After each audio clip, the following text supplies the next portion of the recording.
At T-Mobile, our critical mission is providing unparalleled 5G coverage for when connectivity is mission critical. Introducing T-Priority, America's best 5G network experience for first responders, even in times of congestion. More capacity, faster speeds, better coverage. T-Priority from T-Mobile, built for tomorrow's emergencies, ready today. Discover more at t-priority.com. For qualifying organizations on eligible rate plans, coverage not available in some areas and may be impacted by emergencies. Love, exciting and new. Hello, Hannah Waddingham here. Have you seen the fabulous new Sun Princess? World-class entertainment, exceptional dining, and the greatest pizza ever. It's alive. Don't miss our Come Aboard sale with up to 40% off and free room upgrades. Visit princess.com or call your travel advisor to book. Princess Cruises. Terms and restrictions apply. Offer ends 2/28/25. Ships at Bermudan and British Registry.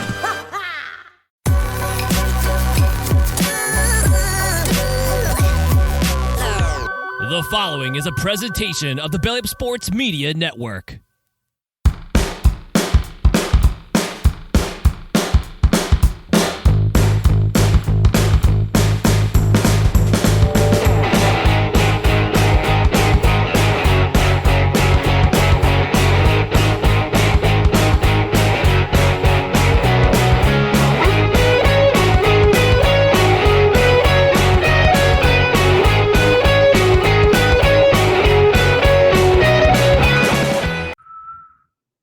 We're big. We're big. It's been about 10 days, but we're happy to be back. Welcome everyone to No Credentials Required, where you don't need a press pass to talk sports. We are proudly presented by Belly Up Sports. My name's Ryan McCarthy. I'm one of your hosts. To my right is a man who wants to grow a beard because of the New York Yankees change in beard policy, but unfortunately, best he can do is a mustache. Dustin Henry. Dustin, how are we doing today? I'm doing all right, except for the fact that even a mustache I would grow would be subpar. I don't want to insult all the other mustaches out there, and all of you listening will be happy to know, because I was catching some heat on our last episode with D. Willie before our mini break here for my hair. Everybody, Mr. Smooth was getting at me. Sick Diggy dropped in, got at me a little bit. A lot of the top rope. Yeah, a lot of people. Our long national nightmare is over, everyone. I got a haircut. So there we go. There we go. But unfortunately, a mustache. I would comply with the old Yankee policy because you don't want to see a mustache on me. But it's good to be back from break. You need a break every once in a while. Good to be back. I'm happy to be here with you. How are you today, sir? I'm doing pretty good. I got some stuff going on. I completed my certification, kind of working things out with the grades so I can actually print out my certificate. Nice. But get that going on. I've got a couple other cool things happening in my life outside the podcast, which we'll talk about. We'll talk about in the green room after the show. Everyone wishes they could know, but everyone's things... like, ooh, what's her name, Ryan? No, it's not that. My dad's watching. He's like, what's her name? Dad, no. Stop it. I will spray with a spray bottle. Before we get into the meat and potatoes of what we're going to talk about tonight, let's go ahead and remind the people watching. Follow us on social media. Facebook, Twitter, Instagram, YouTube. Just search No Credentials Required. And also check out our other podcasts and articles on bellyupsports.com. On the podcast side, you can subscribe to the podcast wherever you find podcasts, including Apple Podcasts, Spotify, Spreaker, Amazon Music, iHeartRadio, TuneIn, Pandora. And also, please don't forget to get notified on Twitter. I still refuse to call it X. Sorry, Elon. And on YouTube.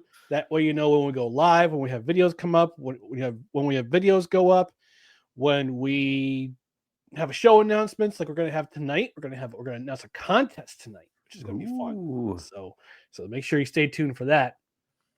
And again, on the podcast side, rate, review, comment, leave us a rating. 5 stars would be awesome. Leave us a review if you're on a podcast platform where you can review. And also on Spotify, if you're listening on Spotify, leave us a comment.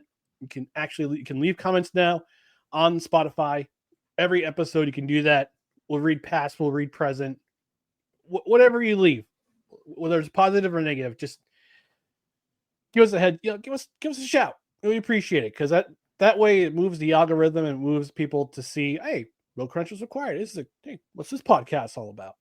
And I know, Dustin, we've missed this sound. We're a live podcast on Tuesdays, 6:30 p.m. Eastern. We are currently broadcasting on our YouTube page, but it'll be on the Belly Up Sports YouTube page tomorrow. We're on the Belly Up Sports Facebook page right now, and we're also on our Twitter page. So if you're watching from there, leave us a comment. And I know, Dustin, you've missed this sound the past 10 days, but happy. It's time. It's about time. It's about that time. I think it's chime time. It certainly is.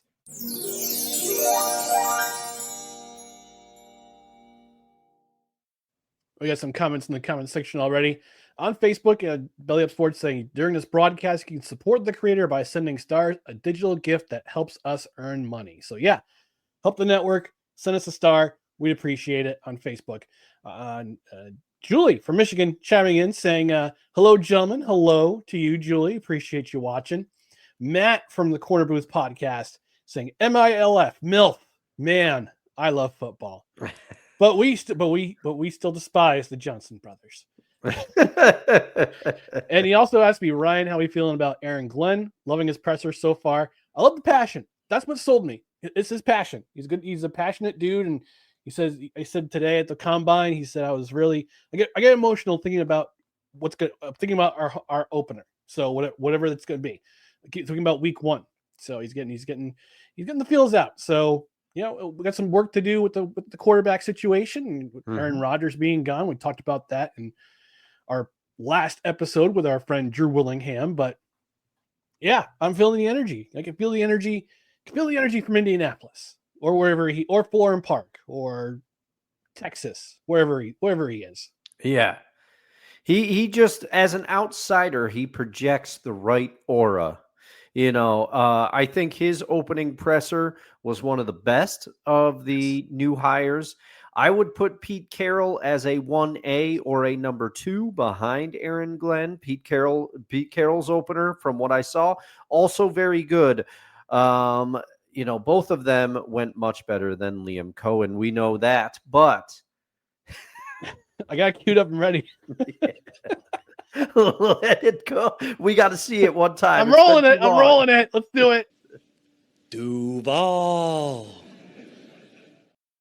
He's never living that down. I'm sorry, Liam. You could go 13-3 in your first season with the Jaguars, and it's not gonna matter. And I saved this in the queue too.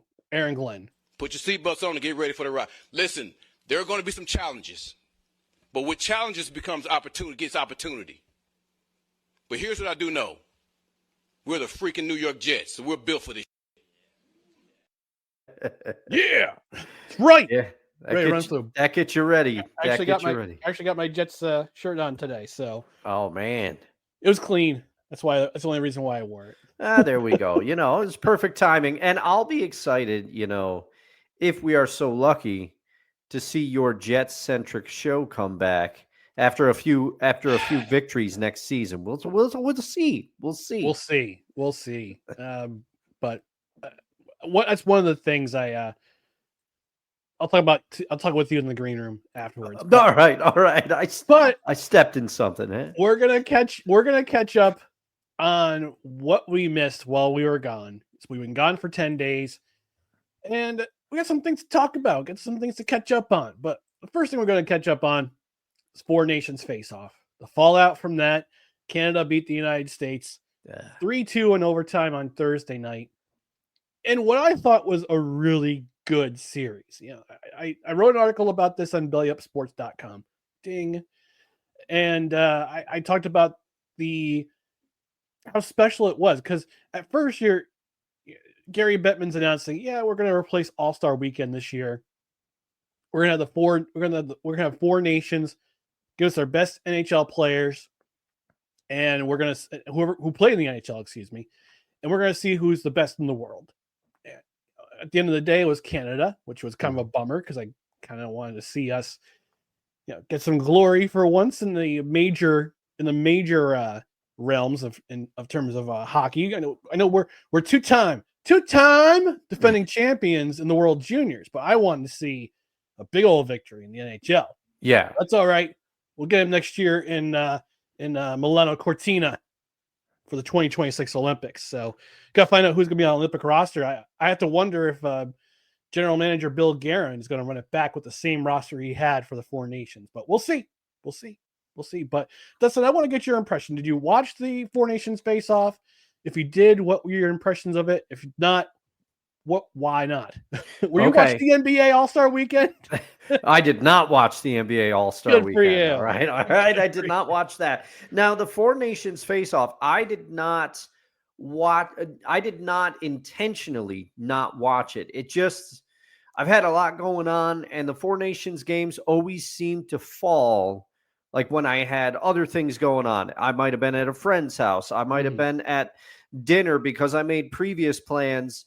And initially, I will admit, I wasn't as excited for the Four Nations, but I caught a little bit of the fever once, obviously you get into a fight 9 seconds into the first game, you're like, hey, maybe I'm gonna, because I didn't know. I was skeptical. I will admit, I was skeptical whether the players on the respective teams would take it seriously. And guess what? I was reminded, hey, idiot, people always take it seriously in the Olympics. So why would this be any different? Because they're representing their country. And so I did watch a bit of the championship game while I was making bread after dinner plans that I had. I was making bread because I promised my coworkers I would bring some in. You got to try to keep your promises when you can. And so I was watching a bit of the championship game, and I was hoping that we would pull this out because Canada, it's kind of like us in basketball, for better or worse. Even though the world game has caught up, basketball was invented here. We are expected to win. Expected to win. Even in baseball, we are, there are countries that are on par with us now, but we are still expected to do well. We are still expected to be a favorite in the World Baseball Classic. But, Canada is the favorite in hockey. Hockey is theirs. Hockey is theirs. And I was hoping that we would be able to knock this thing off. Now, I am sad that I missed more of it than I saw, but I very much enjoyed what I saw. And if this became, I got to read the contents of your article, Ryan, because I, like you, do not think that this should be an every year thing. But I do wonder, what are they going to do? Because the fervor around this, I don't think people anticipated it. I did not think it was going to be a big deal. And I know others on the Belly Up Network felt the same way in clips from other shows that I watched. Some others in the network felt similar to what I felt about it. But it ended up being a big success, a surprising success, especially when you contrast it with the farce that was the NBA All-Star Game. So I do wonder what the NHL is going to do, because I don't think they should do this every year. But what are they going to do to kind of bring the heat back for All-Star Weekend? Because this was a victory for the NHL as a league. Absolutely. Because this was and it wasn't so much a win for the NHL in terms of ratings, and they did pretty well in the ratings. They had 4.4 million watched the championship game, which was awesome. And actually, it was 4.4 million viewers watched USA Canada on Saturday night. Oh, okay, really cool. But from a PR standpoint, to hear the glowing reviews from shows that typically don't cover hockey, and how they absolutely panned the NBA All-Star game, the NBA All-Star Weekend, which was awful. Yeah, this was a PR win for the NHL in more ways than one, between the quality of the play on the ice and the fact that this was just, you got teams playing for country, for their home nation. You got it's not like the NBA where LeBron James said, my foot hurts, I'm not going to play tonight. So, and I have my criticisms of LeBron James. It's not here nor there, but it's more about the NBA, the current state of the NBA, than more than anything. It's not just him. It's not just him. So, in regards to the Four Nations, you can read my article on bellyupsports.com. But I'll give you kind of a snippet of why I think they should hold off this again. Hold off the Four Nations until 4 years from now. Next year, they're gonna have the Olympic break, so you're not gonna see the NHL for 3 weeks in 2026. Between whenever I got to figure out the dates of the Olympics. I'll look that up in a second. Yeah, it's usually I think February. Yes, it's in February. Yeah. So this time next year we'll be celebrating the Winter Olympiad. Yes. Yeah, I'm pretty sure we're gonna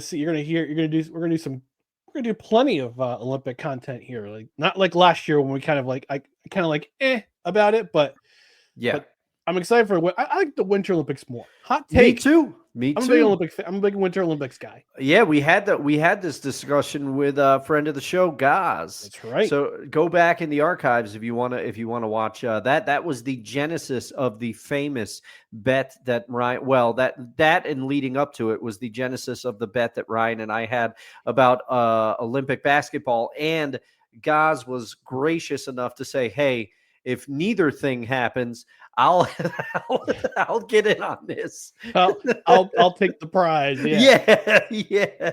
But you wound up winning because the USA won gold. So yes. But yeah, let's have this every 4 years because it keeps it's fresh. Because because people will say, "Hey, what happened to the Four Nations? Why isn't Four Nations going in this year?" Next year it's the Olympics. Yeah, and you got 2027 and 2028, which I think should still have All-Star Weekend. We should still have All-Star Weekend. All-Star Weekend in the NHL is a lot more fun than All-Star Weekend in the NBA. Yeah. Because unlike the NBA, there is an incentive for the players to play.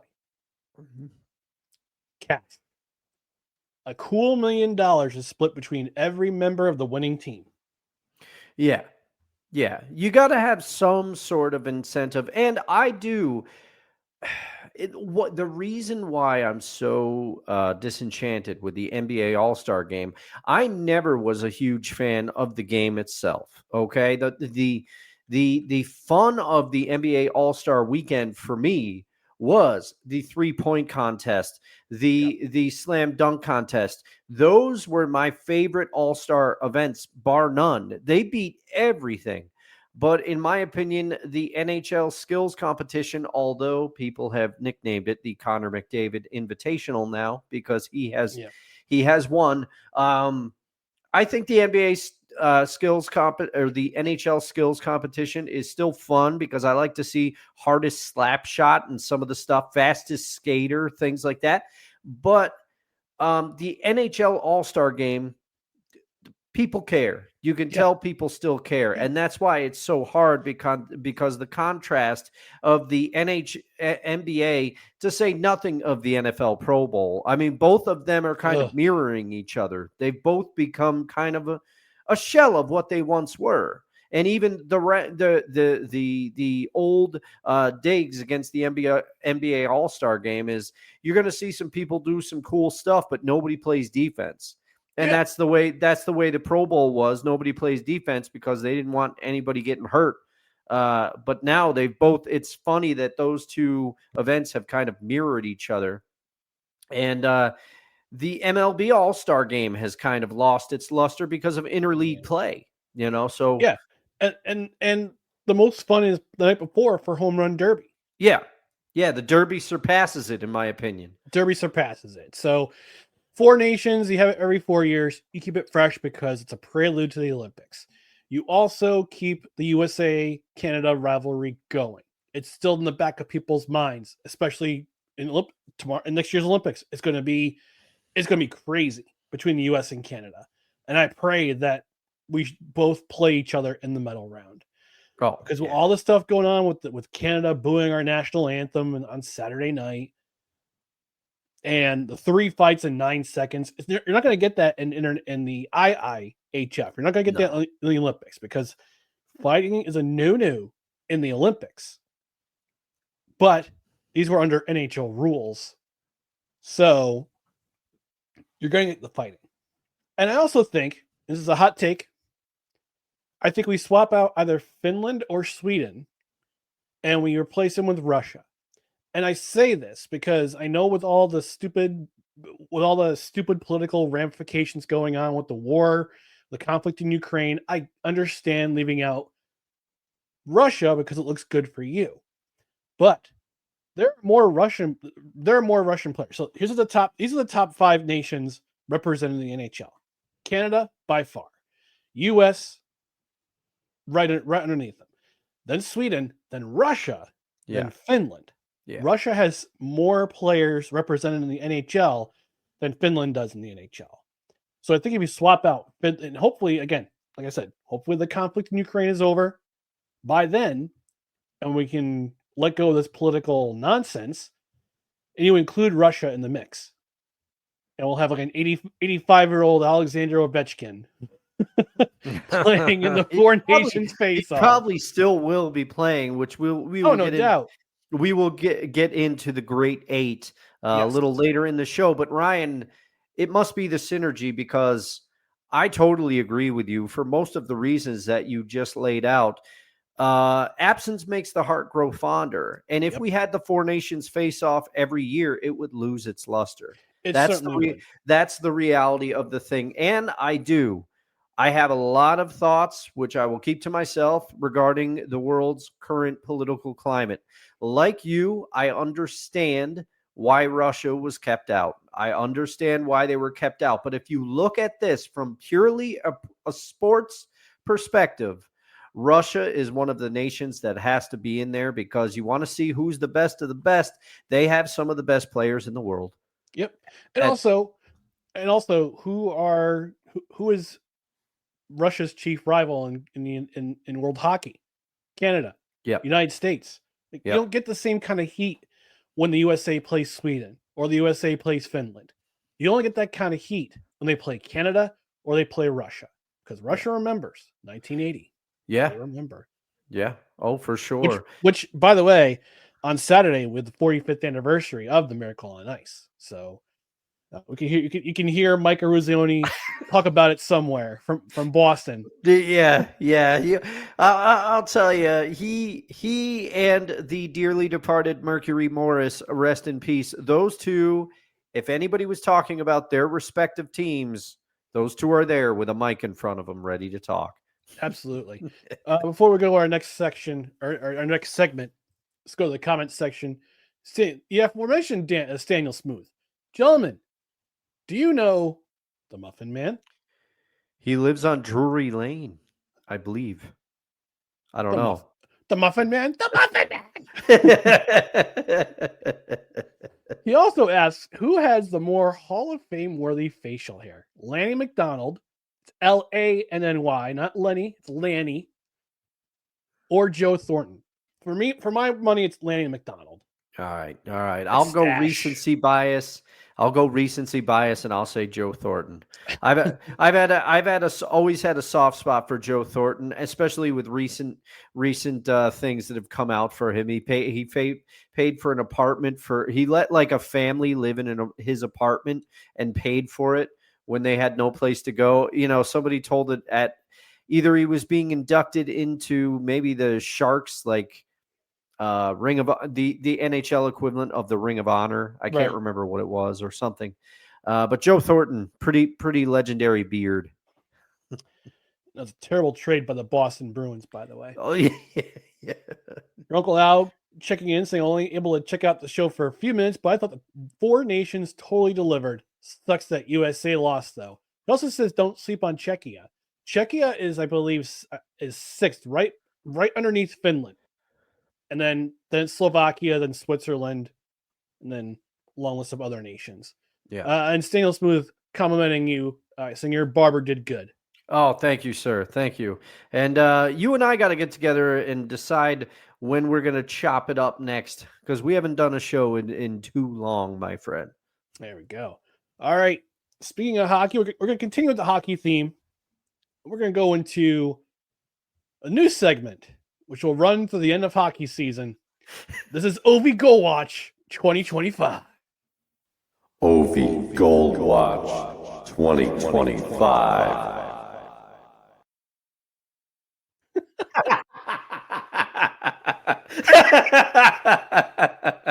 It sounds even better with these headphones on. Oh, yeah, that's why I did the ping pong delay, because I knew you'd be wearing them. I knew. Oh, my goodness.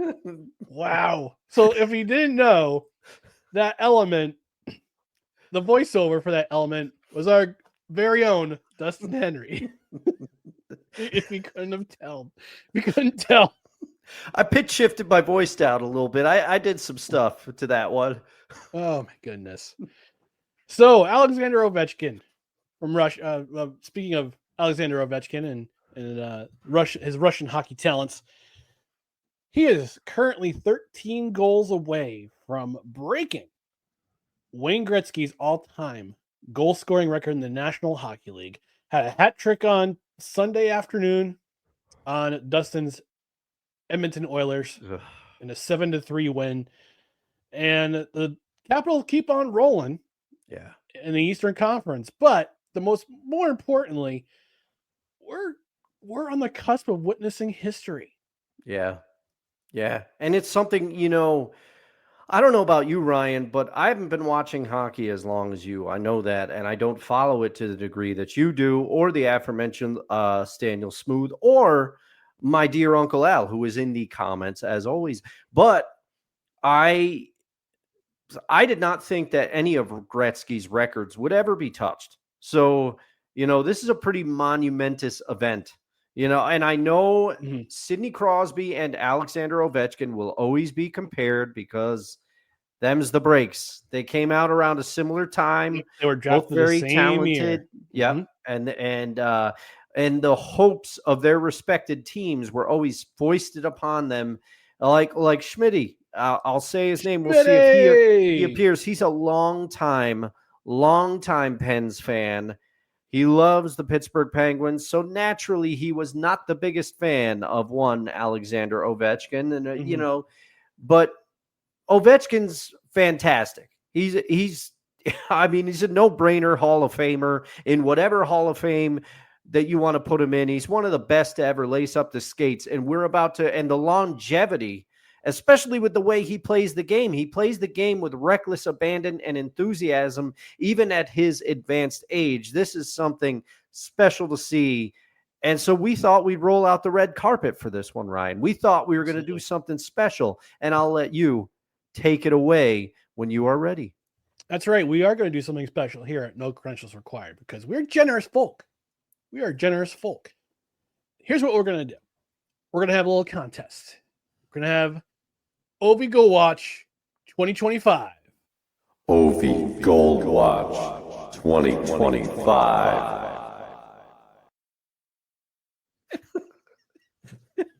We're going to get a lot of mileage out of that one. We are so going to have a lot of mileage. And don't worry, Ryan, I saved the template for the session so I could say a bunch of other ridiculous audio bumpers and they'll have the same effects. Oh, my goodness. So here's what we're going to do. Because we're generous folks here at No Credentials Required. We're going to have a contest. And we're going to leave it up to the viewers and the listeners. Here's what you're going to do. There are 25 games left this season for the Washington Capitals. Now, God forbid Alexander Ovechkin misses any games this year for that stretch because of injury. Yeah. But here's what we're going to do. You're going to predict the date, the date that Alexander Ovechkin breaks this goal, not ties, but breaks the goal scoring record. And there's plenty to choose from. You can go to the Washington Capitals website, go to their schedule, look at their schedule, and just make a determination on when you think he'll break the record. What we're going to do is that we're going to give a nice little prize package to the participant with who had the closest date to Alexander Ovechkin breaking the record. So, say for example, let's go to their website real quick. /capitals, not carpitals, capitals. The Carpentals. The The Carpentals. greatest fish hockey team there ever was. Yes, not associated with the Toyo Yokohama Carp. No, sorry, not Yokohama. Hiroshima. Sorry. Wow. So, say for example, you choose March 30th, the 3:00 game at home, 3:00 game at home against the Boston Bruins. That will be your date for when you predict he'll break the record. And what you're going to do is you're going to put that guess on one of our social media pages, whether it be Facebook, we'll make a post for that, Instagram, or Twitter. We'll make a post for all 3 social media channels. And you're going to put your predicted date in for when you think Alexander Ovechkin will break the goal scoring record. Now, if you happen to guess the correct date on the nose, we're going to send you some. We're going to do something special for you. So, whoever picks the date closest to the record, we're going to send you some stuff from Righteous Felon. We're going to send you a nice little package. Righteous Felon Craft Jerky, from our sponsors here, some of our premier sponsors here, from Righteous Felon Craft Jerky. We'll send you a bag of coffee from Invader Coffee. You'll also get a T-shirt from our Bonfire store. If you happen to guess it right on the nose, we'll include all that stuff, but we'll also include an extra bonus. I don't know what that bonus will be. We'll figure it out. But we're going to include a bonus in your prize package. So again, we're going to put the announcement. We're going to pin it to our Facebook, Twitter, Instagram pages. Again, give us the date when you think Alexander Ovechkin will break Wayne Gretzky's record. And if you get closest to that date, we'll send you a nice prize package courtesy of our show. If you hit the bonus, if you get the exact date, we'll send you a bonus prize along with that prize package that we're going to have. It might be headshots of us. We don't know. You don't know that. Yeah, you never know. Autographed headshots of us. It might be fun. The session files for Ovi Goal Watch 2025. You don't know. You don't know. We'll turn that into a non-fungible token. Yes. All right, so we'll post them tomorrow. About 12 p.m. Eastern. I'll put those. Actually, no, 1 o'clock Eastern. So I'll put those posts up at 1 o'clock Eastern. And again, good luck to y'all. And we hope that Alexander Ovechkin breaks the record this season. Some people thought he might break it next year. I think he's on pace to break it this year. He's only 13 away, and there's 25 games left in the season. Yeah. He's got a very good chance of beating the record. And people will say, but a lot of those goals this year were empty net goals. Still count. Goal's a goal. It's what I say every week in the bowling league with my dad. I don't care how they go down as long as all the pins go down. Strike. A goal's a goal. They don't ask how. They just ask how many. Your Uncle Al saying best single season goals. He said mingle season. Is it mingle season? I mean, spring's around the corner. Yeah, I thought something. It's mingle season. Yeah. But he said, I think he meant single season goals. Ovechkin scored 65 in a season. Gretzky scored 92. So yeah, we won't see 92 in a season ever again. I know ever again. I know Brett Hull came close in 1992 when he had 86. So that's the closest anybody has come to breaking Wayne Gretzky's record. So this is Ovi Goal Watch 2025. Ovi Goal Watch 2025. Sounds like you're singing into like one of those giant pipes. Yeah, I selected a church reverb. I did knock it back though. I knocked back the fader a little bit. I didn't want it. I could have gotten real ridiculous with it. That's okay. This will do. Yeah. All right, we're gonna have more when we come back. We're gonna talk about the New York Yankees. A couple of changes they're making. We're gonna pay tribute to a New York broadcasting legend. And we're also going to reveal our favorite athletes to ever wear the number 14. So please stand by, stay tuned for more. No credentials required. Righteous Felon Craft Jerky is the official jerky of Belly Up Sports. For over a decade, Righteous Felon Craft Jerky has led the American meat snack revolution by concocting delicious, adventurous, U.S.-sourced jerky recipes for uncompromising carnivores across the country. With 15 different flavors to choose from, Righteous Felon has all jerky lovers covered, and by using promo code BELLYUP, you will get 15% off your purchase at righteousfelon.com. Do your taste buds a favor today and rip into a bag of Righteous Felon jerky.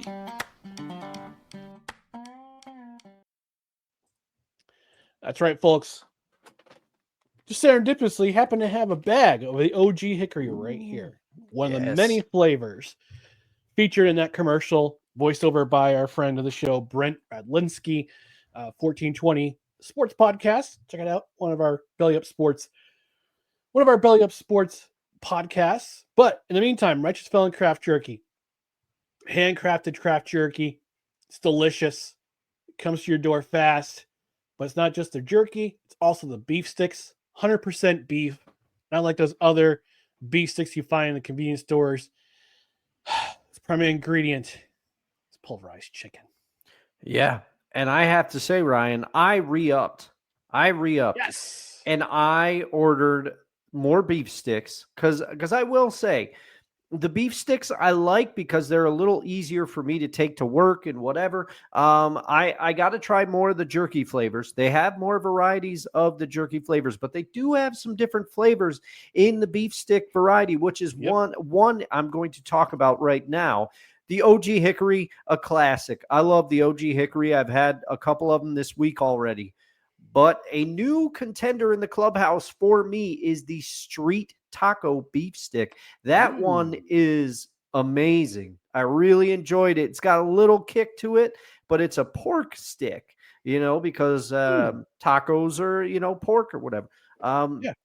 Delicious, though. And I also did, because I watched him recently, I got a bag of the Ranger dog treats for my nephew.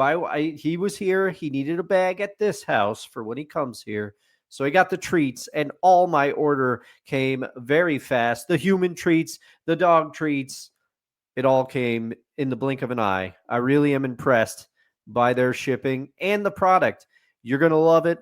I know I do. I'm going to make it a regular part of my rotation, my snack rotation, because it stops me from reaching for that bag of chips. But I would recommend the Street Taco if you haven't tried it yet, Ryan. It's very good. I will definitely give it a shot next time I order from them. But you get the beef jerky, you get the beef sticks, you get the air dried biltong, you've got the dog treats, which your puppy nephew Pickles absolutely adores. Yes. So this is what you're gonna do: get your hands on Righteous Felon Craft Jerky. You're gonna go to righteousfelon.com. Gonna fill up your basket, enter promo code BELLYUP at checkout, get 15% off your order. But it's not only can you save with promo code BELLYUP at checkout, you can also save with free and fast shipping at checkout with every order of $50 or more. Combine the promo code with the free shipping, save yourself some extra money. But again, righteousfelon.com, promo code BELLYUP at checkout. They're one of our great they're one of I'd say arguably the best sponsor we have at Belly Up Sports. Mm-hmm. Get yourself some beef jerky today. And as end, Righteous Felon Craft Jerky. You get the no credentials required seal of approval. Yes. And I brought some to work for some of my coworkers. I said, hey, give these a shot. And pretty good reviews all around from my coworkers at the old day job. So, all right. Let's talk about the New York Yankees. New York Yankees? The New York Yankees! Ruth, Gehrig, DiMaggio, Mantle, Costanza. So on this program, we talked about this over the break, and we're going to start covering the New York Yankees baseball a lot more in this program. But it's not going to start until, well, actually, today, 30 days from today, Dustin. Mm-hmm. Opening day in the Bronx. Yeah, which is insane to think about.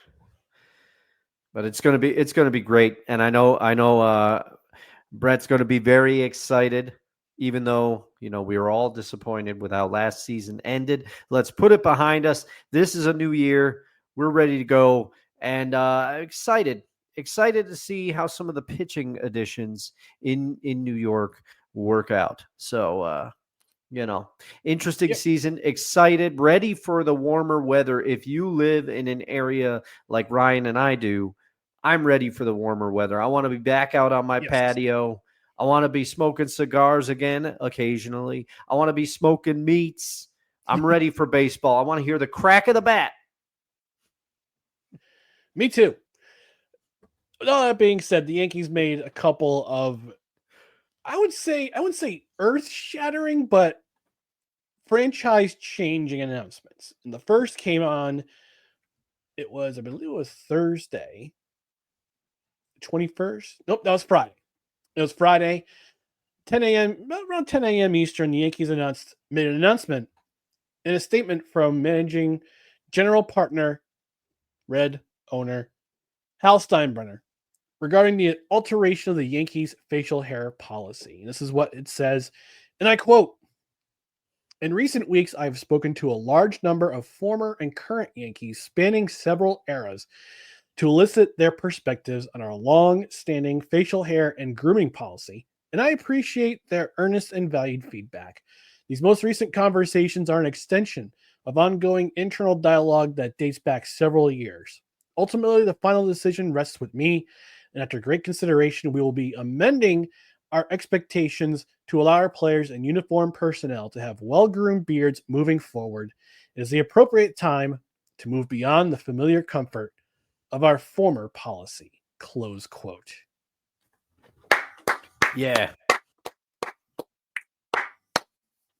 It's about time. Yeah. Yeah, this needed to happen. And I know some people are going to mock us and saying, "Oh, they're covering this." Yes, and I'm going to tell you why. Yeah. Because we're Yankees fans. Yes.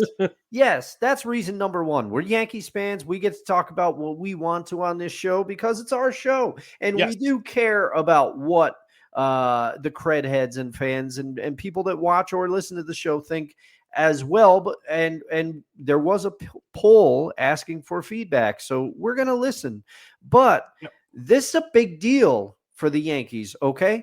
This policy was no joke, costing them shots at players because the players wanted to, rightfully so, be able to keep their beards, and there were players, I'm not even joking, there are players that would not consider going to the Yankees because they didn't want to shave their beards.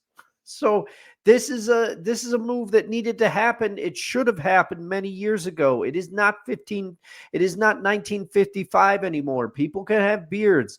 People can have well manicured beards. It's yes, like my broadcast and YouTube and everything. Podcast partner. Any beard companies that want to sponsor me, go right ahead. This beard's for sale. Yeah, I'm not selling out. I'm buying in. Yeah, there you go. Jeremy's Razors. Can you hear me? Sorry, Dustin. Yeah, not a problem at all. Not a problem. Now, I endorse that beard message, by the way. Get at them, razor companies. Come on.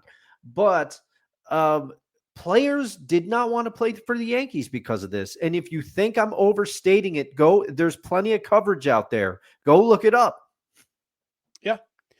And is it coincidental that on the day the Yankees announced their facial hair policy, Vladimir Guerrero Jr. says that he would be amenable to join the Yankees if he were to be involved in a trade, considering his contract dispute with the Toronto Blue Jays is going to be turning into a saga. Mm-hmm. It'll be long and contentious. No, but I would not doubt it plays at least a factor because Vlad Jr. has long maintained that he hated the Yankees and would not go there. Now, I don't really know the reason why. I don't think he's ever given it. But I do not think it is entirely coincidental that on the day this change was announced, he said, maybe I would go to the Yankees. I think it's a little of column A, a little bit of column B. Absolutely. As for me, this is long overdue. I thought the policy was antiquated. I thought it would have died with George Steinbrenner. Unfortunately, it didn't because his daughter Jennifer Steinbrenner Swindoll said, out of respect for my father, I think he would have wanted this policy to keep going. And unfortunately, since his passing in 2009 and is now 2025, that policy was still in effect. Mhm. And I understand the reason for it. I know you're playing in a market that is people know you by your face, and when they see a clean shaven face, they're a Yankee. They're a Yankee. And I remember when McCutcheon joined the Yankees after he was traded by the Pirates. He had to cut off his dreadlocks and cut off his beard. Yeah. And shave his beard. So, and he said, yeah, they kind of stripped me of my individuality. I said, in a way, yeah, they did. But also that's the policy. That's the policy of the team. But I'm glad that Hal Steiner kind of, I wouldn't say came to his senses, but it's time to join the times. Yeah. And players have been begging the Yankees to do this for years because, I'm a guy who was like, yeah, once upon a time I did shave my face because, the Yankees were my favorite team. That was their policy. I figured, all right, cool. It's going to be my policy too. Keep a clean shaved face. Then I started losing my hair and I'm like, well, something's got to go in his head. So might as well be a beard. So, but yeah, it was kind of weird that, for a long time when the Yankees would bring in a player, they would have facial hair. Then all of a sudden they join the Yankees and it'd be gone. Like, who is this guy? Who's this joke? Yeah. Who's this schmuck? They look different. Noticeably they look different. They absolutely look different. So if you see on our thumbnail for Facebook today, I did put a beard using Canva on Aaron Judge. It's kind of slapdash, but it's there. I did ask Grok on Twitter to generate some pictures of Aaron Judge wearing a beard, and it looks like somebody took Alex Verdugo's beard and put it on Aaron Judge. Oh man, it looked weird. Yeah, it looked weird. But I welcome this change. It's about time. The Yankees needed to get with the times eventually, and I'm glad that Hal Steinbrenner said, "Yeah, the decision's up to me." I talked to some players. I wanted their input. And I said, "Yep, yeah, it's about time. You got to keep it. Obviously, you got to keep it well manicured, well groomed. You don't want to look like a Neanderthal, like the Philadelphia Phillies. Okay, you don't want Captain Caveman coming to bat. Put it that way. So, yeah, I applaud this change. I welcome this change. I'm very happy about it. And then over the weekend, Brian Hawk reported. That was it was on Sunday. I put it in our Discord chat that the Yankees will no longer play New York, New York after home losses. Instead, they'll play a rotation of other Frank Sinatra songs on the day they played their preseason preseason game. They played "That's Life" after they lost. So, Dustin, your opinion on the fact that they're not playing New York, New York after home losses? I think that this one, I guess, kind of makes sense. New York, New York felt better with the wins, but also I didn't care when you put this in our Discord. I was kind of like, some people got to calm down, because some people were up in arms about this. But for me, it kind of makes sense. There should be something. I wouldn't mind if "That's Life" became the standard after a loss, and then New York was the standard after a win.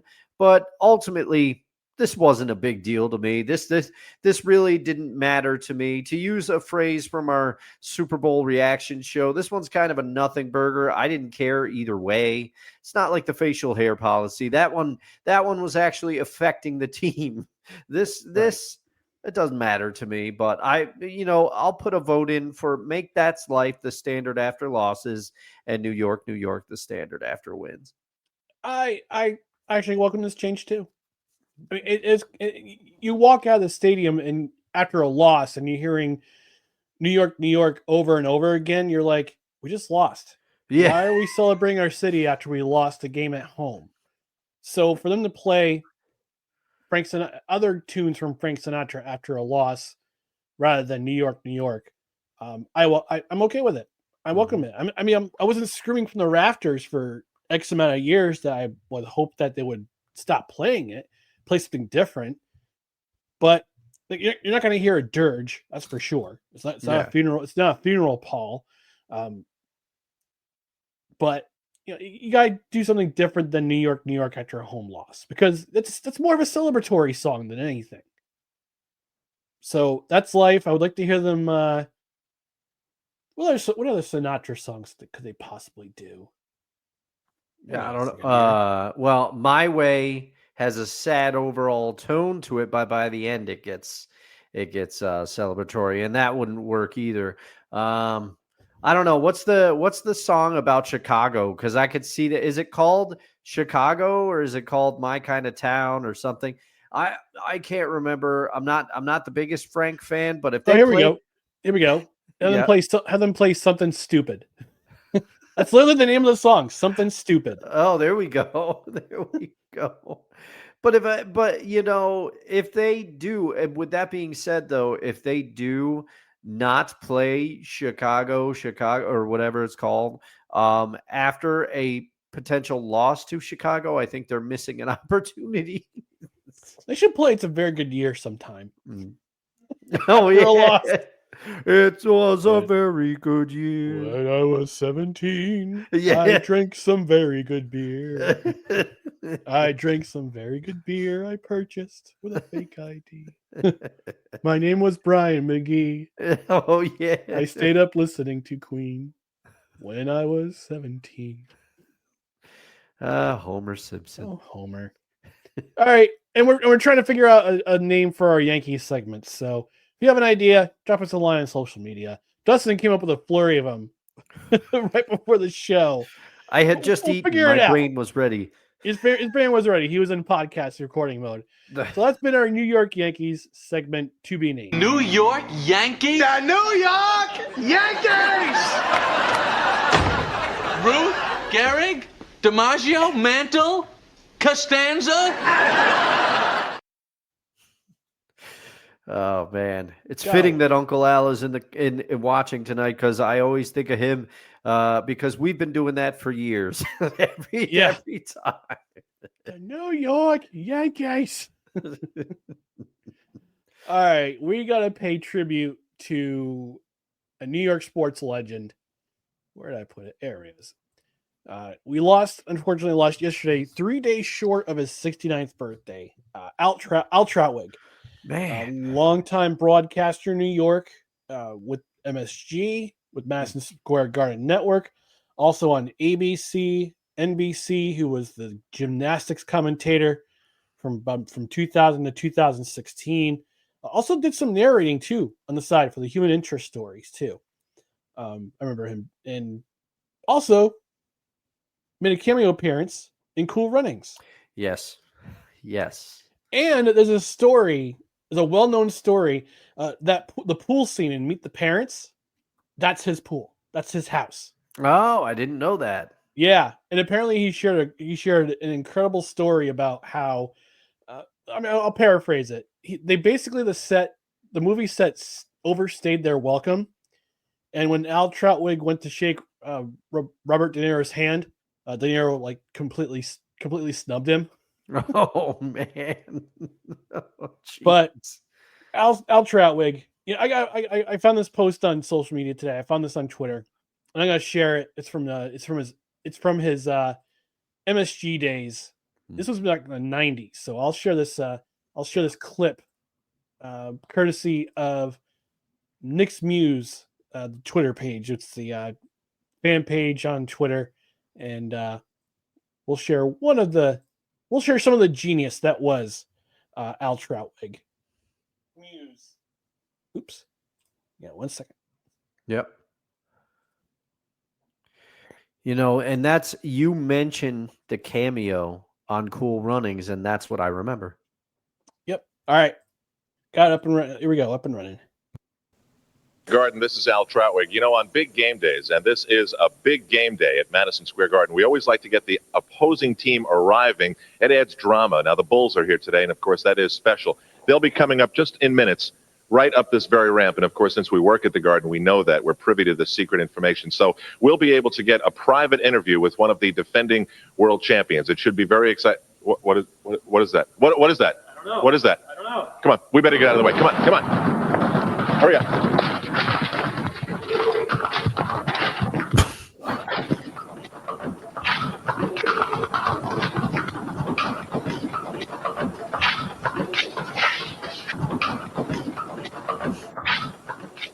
Hey, guys, which one was Jordan?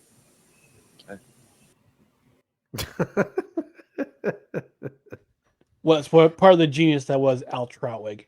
But, yeah, it's sad to hear about him. I mean, I know he hasn't been on television for a while. Yeah. I guess his contract with MSG ended at the end of 2021. Mhm. And he wasn't really making many appearances on television afterwards. So I guess there was some speculation that he didn't look well and he was fighting. His health might have declined. And unfortunately, we found out yesterday that he passed away. So, Yeah. Dustin, some thoughts and memories of Al Trautwig from you. Yeah, well, I mean, obviously, I will forever associate Al Trautwig with MSG, and I did not watch many Ranger games, but he was always the voice of the Ranger games to my memory, and also for the Knicks, and MSG during some of those years. But the thing that I associated Al Trautwig with, and it's largely due to his cameo in Cool Runnings, was the Olympics. And you mentioned his gymnastics commentary, and I believe he covered some other Olympic events at the time. I think he did. But that cameo with Cool Runnings is what I remember him most from. And because I watched that movie obsessively as a kid, as I think a lot of people did. It's because of my love of John Candy and things, and just that movie is a classic. But he is one of those people that will be forever frozen in time for me now because of that movie. 60, you said just shy of his 69th birthday. It's 3 days. Too young. Entirely too young. Mhm. Yeah. As you get older, your barometer of what is entirely too young changes a little bit. But Al Trautwig, just, he's synonymous with 90s sports and presence, because he was on MSG and we've grown up here, and we do get MSG, and just a New York sports staple, maybe not as much as, Marv Albert was at one time, but Trautwig is up there, and he always just brought a professionalism to the games that he was, the games that he was doing, the things that he was covering. But honestly, Cool Runnings, he's forever etched in my mind for the what the heck, go champs. And he takes the, he unzips his jacket. He's got a Jamaica shirt on there. Al Trautwig just gone too soon.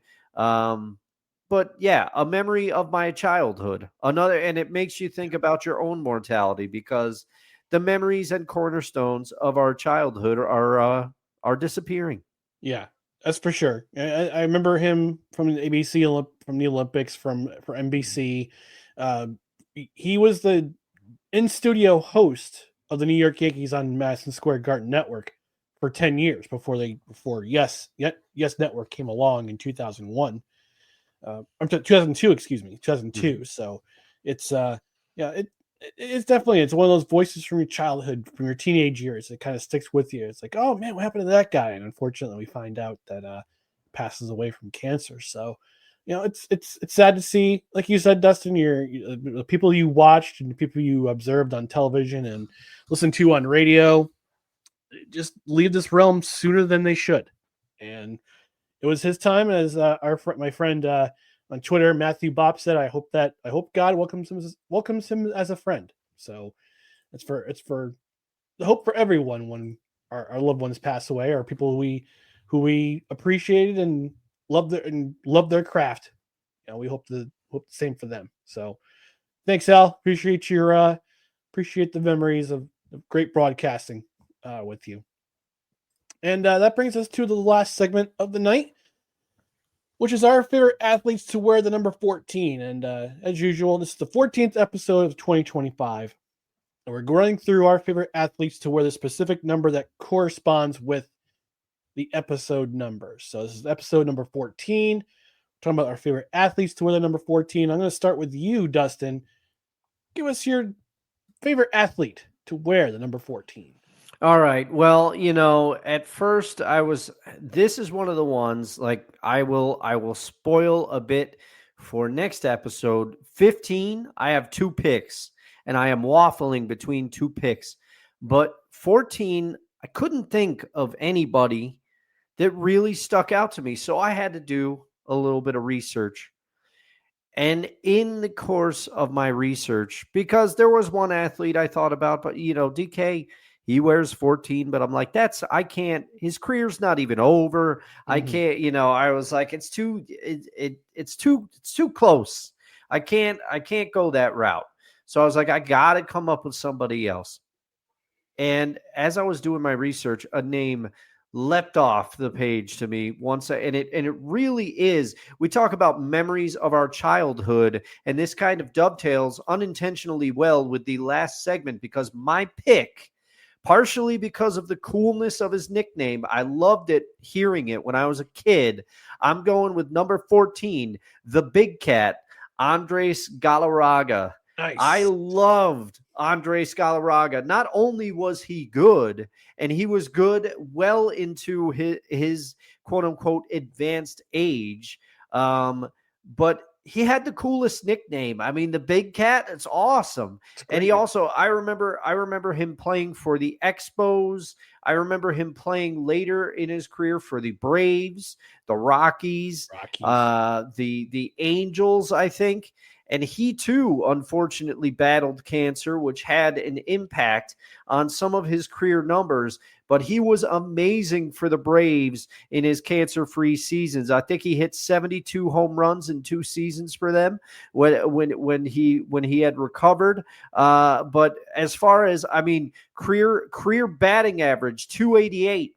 And he's got 399 home runs, one shy of 400. 288 career batting average is pretty good, folks, especially for as long as he played. He came into the bigs in 1985. He played until 2004. And like I said, his career was affected by cancer a little bit. But the Big Cat, Andres Galarraga, he was one of the fixtures of 90s baseball for me and early 2000 baseball. It was great to see him out there. Loved watching him play. Big respect to the Big Cat. I'm going off board for this one. All right. And Uncle Al in the comments says Lou Piniella, Sweet Lou, number 14. See, but I didn't really see him play. I know him best as a manager. Yep. For me, I'm picking the quarterback who I first watched and fell in love with the game of football. Going with Richard Todd, number 14 for the New York Jets. Okay. All right. Yeah. And actually, it's funny. I actually follow his daughter on Twitter.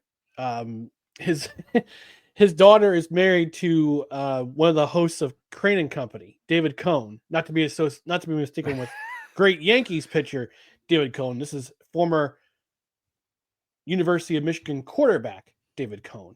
But yeah, the New York Jets were the first football team that I was a fan of, because if you know my story, you can find it in the shorts on YouTube. But yeah, I'm wearing the green right now, actually. Mm-hmm. But the early 1980s New York Jets teams was a team that should have won a Super Bowl. And they were led by Richard Todd. And Richard Todd was from the University of Alabama. I believe he won a national championship with the University of Alabama with Bear Bryant as their head coach. And he was one of the most underrated quarterbacks from that late 70s, early 80s era, where the Jets were starting to come out of that funk. That was the 1970s. You could kind of see the momentum building.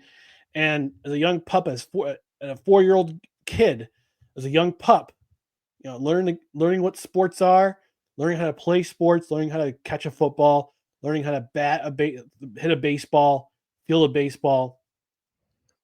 And Richard Todd became one of my favorite athletes to watch on television. I rooted for the Jets every single week that they were on. That great teams with Richard Todd and Wesley Walker as wide receiver, Freeman McNeil. You had the New York Sack Exchange with Mark Gastineau, Joe Klecko, Marty Lyons, Abdul Salam, may he rest in peace.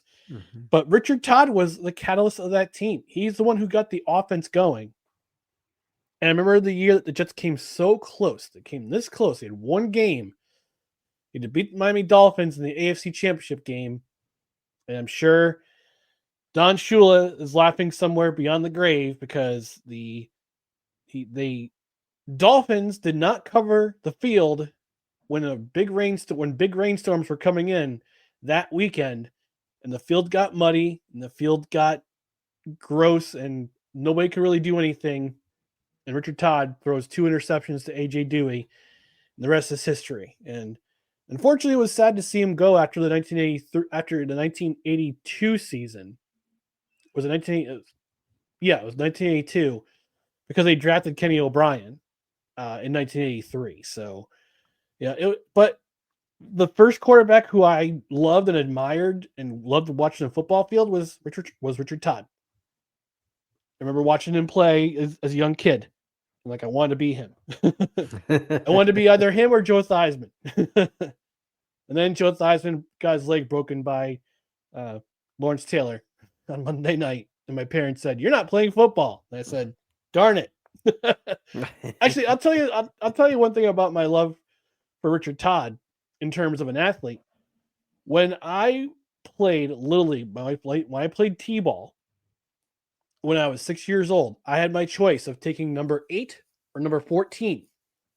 Number 8, if I knew at the time, I would have selected number 8 because number 8 was Yogi Berra, one of my favorite all-time Yankee.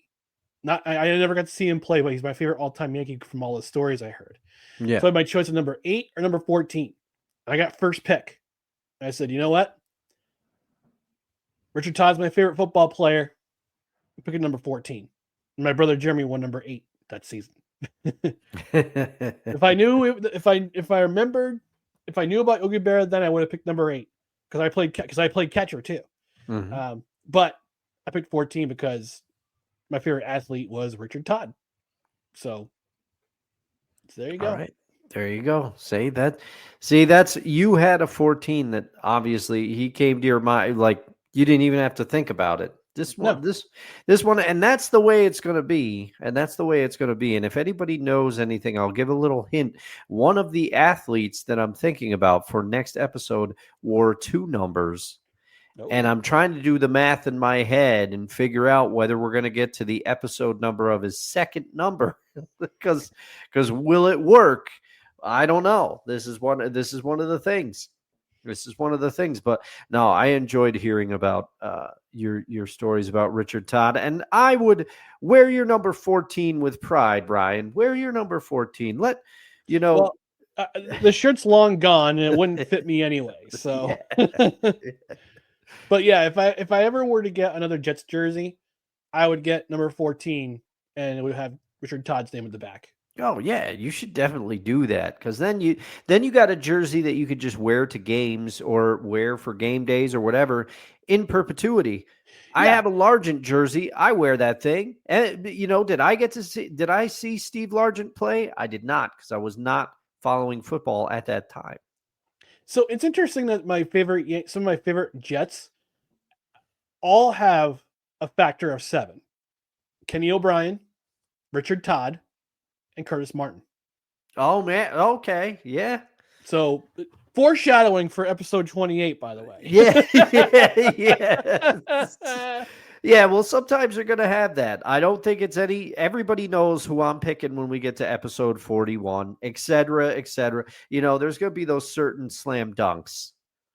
But I think 15 Indeed. may surprise some people. All right. We'll find out on Saturday.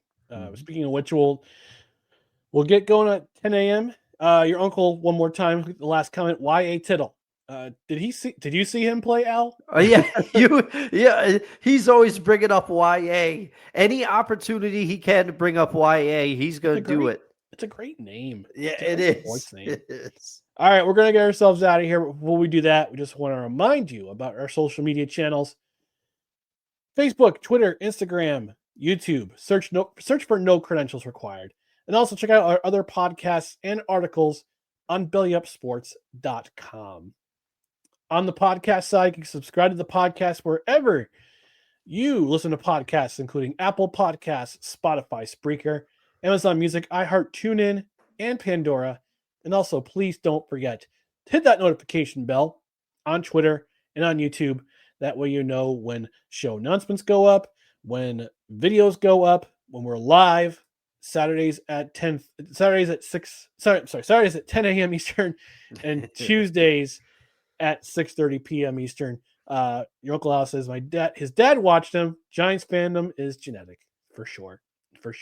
Some might call it a virus. That's still. I still love the quote.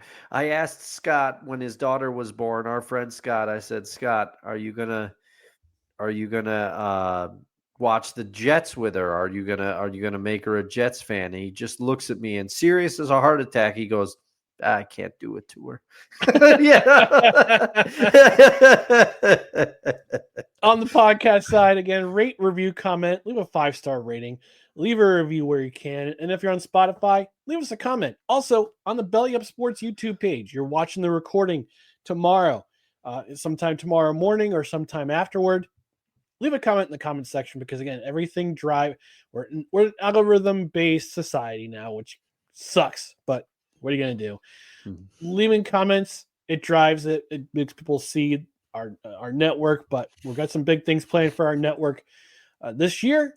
So you might want to tune in to all of our socials there at Belly Up Sports and to our YouTube page where we'll be featured. So check us out there.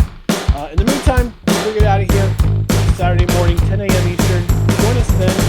Join us live. We'll be back on Twitter, YouTube.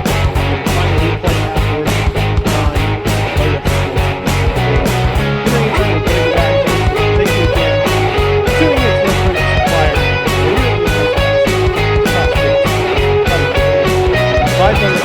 the for Dustin Henry, I'm Ryan McCarthy. We'll be back here Saturday morning, 10 a.m. Eastern. Don't miss it, or just listen to the podcast afterwards. In the meantime, we'll talk to you on Saturday. Good night, everybody. There it is.